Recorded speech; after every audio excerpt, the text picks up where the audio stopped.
May katotohanan kaya ang balitang ito matapos nga itong i-post ng isang Facebook page kung saan sinabi nito na lagi naman talaga akong nahuhuli sa mga balita.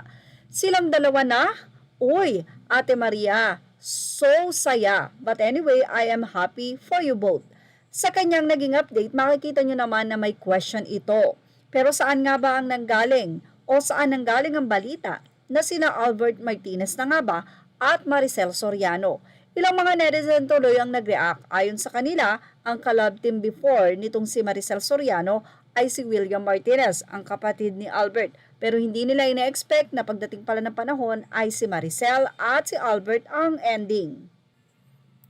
Anyway, naghanap tayo ng mga balita na nagpapahayag kung si Maricel na nga ba at si Albert Martinez kung mayroon bang something na nangyayari sa dalawa. Wala tayong natagpuan. Ang tanging alam natin ay may teleserye na pagsasamahan sila Albert Martinez, Edo Manzano and Miss Maricel Soriano sa Lavender Field ng Dreamscape na hanggang ngayon ay hindi natin alam kung kailan ito ipapalabas, pero ito ay binahagi ng ABS-CBN noong June o last month. August na nga po pala ngayon. So, kung kailan ito, baka ito po ang papalit sa teleserye nila Piolo Pascual na matatapos yata by November. Anyway, sa naman ng mga netizen, wala nang masama kung magkakatuluyan sila Albert at Maricel dahil si Albert ay byudo na. Ito namang si Maricel ay wala naman talagang kumbaga ay kinakasama na. Free sila pareho. Kaya naman sana nga daw totoo ang balitang ito. Narito po ang naging say ng mga netizen. Anila, walang masama. Pareho naman po silang free, diba?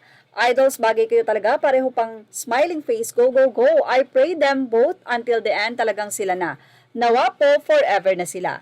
Di nga, diba si Faith De Silva ang ligaw ni Albert? Bagay sila, kakakilig. Gwapo ni Albert kahit may edad na. Si William ang love team niya dati, ngayon si Albert love niya. Wow! Say naman ng isa, hindi man sila nagkatuluyan ni William Martinez, sila naman ni Albert ngayon. Bagay na bagay kayong dalawa. Narito pa ang naging komento ng mga netizen. Anila, need a lifetime companionship. Not bad for them to enjoy life to the fullest with partner. Wow, talaga, now ko lang nalaman both of you deserve to be happy. Many years had passed being single. Now it's time to have someone you owe to love for your remaining years. Life is short, enjoy it to the fullest. Their happiness so visible, their smiles, may your love goes forever. Choose to be happy, life is too short, enjoy and savor the moment, wish them happiness na lang. Narito pa ang naging say ng ilang mga netizen. Anila, wow, sana nga bagay naman sila. Is this true? Baka may teleserye, but anyway, congrats to both of you. Ang isa ay sinabing sana magtagal kayo or habang buhay na.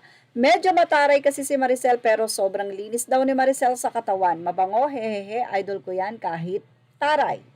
Well, yes, wala pong katotohanan nito at dahil lang siguro may teleserye. Pero, why not? Baka naman kasi sa teleserye nagka-developan ng dalawa. Hindi po ba? Malay din natin na baka totoo at hindi pa lang talaga nire-reveal. Yan ang ating Showbiz Snap Update. Thank you for watching. Images are all credit to the rightful owner.